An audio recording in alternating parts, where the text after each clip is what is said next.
In this video, I'm going to teach you how to connect Pendrive to VirtualBox. It's a very easy process, so make sure to follow along.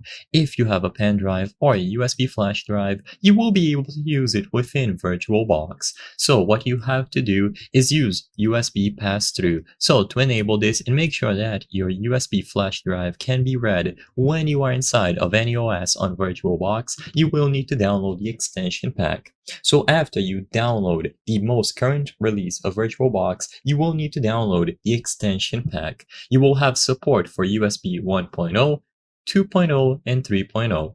So this expansion pack can be found when you go over to the tools. So go into File, Tools, and then you will be able to go into the Extensions tab.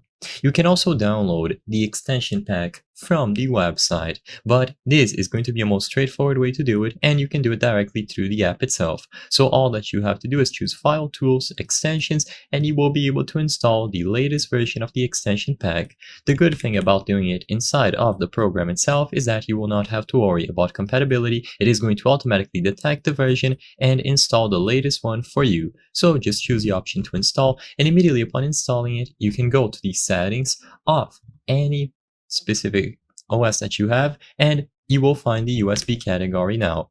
As long as you have the pen drive or the USB flash drive connected to your PC, you will be able to enable it. So enable the USB controller, tap the plus sign over here at the right to make sure that you can choose the specific flash drive that you want to use. You will see a list and you can select individual ones that you would like to see displayed here, and once they appear on the list, you just have to select them. Now once you go inside of any OS, you will be able to find them in there as well. I hope I was able to help you on how to connect Pendrive to VirtualBox. If this video helped you, please be sure to leave a like and subscribe for more very easy tips. Thank you for watching.